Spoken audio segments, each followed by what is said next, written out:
As long as I live, I will never forget this date that I went on in high school that had me checking for hidden cameras the entire time. You guys already know in high school I had super strict parents, so it was hard to like go on dates and all that. I had never met him. He went to one of my friend's schools. That was my first mistake. Keep in mind, he was well aware that I had strict parents, okay? When he pulls up, the first thing that he does is he bangs on my door so freaking loud. I go rush to the door and I open it and he's like, Maggie, quick, like your parents are in the driveway. And I'm like, what? And he's like, surprise. My blood was completely frozen. Like, what do you mean surprise, dude? You almost sent me to cardiac arrest. So at this point, I was already ready for the date to be over. Anyway, so we go outside before we go on our little dinner date. He was kind of just like staring the whole time. He wasn't really talking. He kept like looking at the trees and then looking at me and then looking at the trees and then looking back at me. So I asked him, I'm like, what's going on? And he goes, ugh, just something about these trees. Like the leaves are the exact color of your eyes. It was springtime, the leaves were green, my eyes are brown. So we go on our date, he takes me to Chick-fil-A. We're waiting in the line at Chick-fil-A, and keep in mind, like, I'm starving. I had not eaten, obviously, before the date. I was ready to eat. So we pull up to the register, and he's like, hi, yes, can I please get one large fry, and that's it? I'm like, okay, I guess I'm ordering separately, but no, that was, like, our food to share. But then he really thought he was doing something, because he looks at me, and he goes, pick whatever sauces you want. I felt so spoiled. I was so mad. So we sit down, we have this freaking fry between us and our sauces accompanying it. So I was feeling so uncomfortable, and when I feel uncomfortable, I get very sick, like nauseous. So I go to the bathroom, I freaking throw up in the Chick-fil-A bathroom. When I get back to the table, he's like, what's wrong, my little Coke bottle? Pack it up, we're going home. I was not having it. I did not like him whatsoever. We're about to leave and go to his car, and he sees that it's raining outside. He goes, oh shoot, it's raining. Dashes to his car, leaves me there. I'm like trying to jog and catch up with him. He gets in his car so quick, doesn't open my door. I forgot to say that before he dashed to his car, he said, last one of the cars are rotten. I couldn't wait to go home. So he drops me off at my house, and he like expects a kiss from me, just like how I expected a meal on a date. I'm not even kidding. I tell this man I have a disease, and I just like dashed to my door, and I went home and I blocked him, and I never spoke to him again. I'm not kidding. This man lives rent-free in my head, unfortunately. At least he told me my body was tea, because he did say I looked like a Coke bottle. Love you. Put a finger down if when you were 16, a boy that you were talking to invited you over to his house, and you were like, yeah, of course I'm gonna come over. And so you get ready and you go over to his house, and you show up and his mom's sitting on the front porch, and you walk up and you're like, hey, is blah blah blah inside? And she's like, yeah, he's sitting in the truck that you just passed. She's sitting out there with a couple of her friends. And so you turn around and you see him and 4 other guys that you go to school with sitting in his truck, and you're like, oh, I guess like he invited me over to go do something. We're all gonna leave and go together. So you walk up to the truck and you try to open the door, and they just sit there and laugh at you, and you can't get into the door, and you're like, this is funny.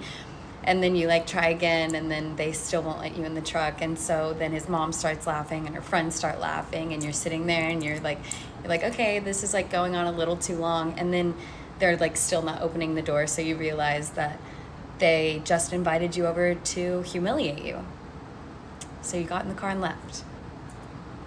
My stalker hid in my apartment for months, and it turns out it was my landlord. 3 years ago, I was trying to get out of a toxic relationship. My boyfriend was extremely controlling and possessive. He would show up to my job just to make sure that I was actually there, and after 6 months of living together, I'd had enough. I planned everything perfectly. I told my parents to meet me at our apartment at 2 in the morning. I only took my passport and my wallet and left while my ex was sleeping. After that, I had to get a restraining order from him because he kept stalking me. Needless to say, I never thought this would happen to me ever again. Moved in with my parents, and trust me, I would have lived with them forever had it not been for the fact that I landed my dream job in a different city. My parents helped me move into this really beautiful duplex. The day we moved in, we met my landlords. They were a cute couple in their 40s. They looked so kind and sweet. Once I moved in, everything was wonderful. I decorated the apartment exactly how I liked it. My dream job was amazing, and I even started dating again. But I started hearing noises. Sometimes I would hear furniture being moved upstairs. When I would run upstairs, nothing was there. And then I started hearing a man moaning. Things would be moved around when I would come home. One time I found my fridge open, and my underwear would always go missing. I decided to install cameras,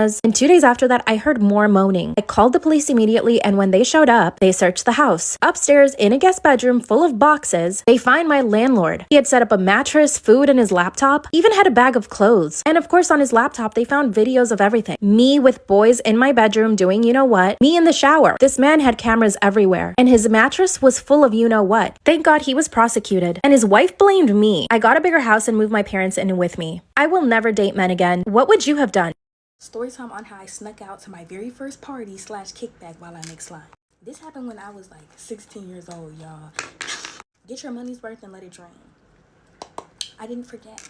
At the time, my mother was this black Karen. She went from letting us do everything to letting us do nothing. So at this point, I'm getting fed up, and in my 16-year-old brain, it was a crime, okay? So me and my cousin, we used to FaceTime a lot, and we're on FaceTime, and she talking about this end of the year IE party. If you don't know what IE is, it's Inland Empire. It's Cali slang or whatever. I'm like, like, low key, I want to go, right? He was like, I want you to go and stuff like that, but you know, we gotta figure out how we gonna navigate your mom. Me and my cousin came up with this plan. We were going to start putting it in my mom's head that we wanted to hang out with each other, right? I'm starting to put it in my mom's head that I want to hang out with my cousin 3 weeks in advance. I don't know what to tell you. I was dedicated work. Like, hey. Mom, I guess, finally just like caved in. And literally a week before the party, my mom goes, oh yeah, you can go hang out with your cousin. My cousin, she's like, be good, like don't do nothing bad or whatever. Keep in mind, my mom does not know about this party. So I ended up making it to my cousin's house. Everything's nice, everything's good. So I was literally with my cousin for a whole week because of a party. Insane, right? Me and my cousin's biggest fear was that my mom was gonna make up some reason for me to come back home. It's the night of the party, y'all. So basically, the big bash party, it ended up getting shut down because somebody like stole the money and stole speakers. Really, right as we're pulling up, my cousin pulls up next to us. He's like, yeah, like the party is shut down. I'm like, dang, I didn't even get to go to my first house party, whatever. But he's like, nah, like, look, there's another party. We're finna go. I'm like, we leave.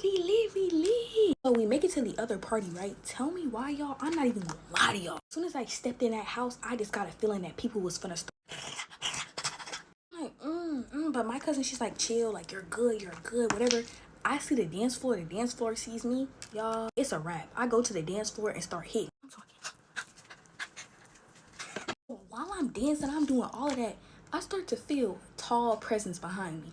I look behind me, y'all. This man is like 8 feet tall. After that, I go over to sit down on the couch because no.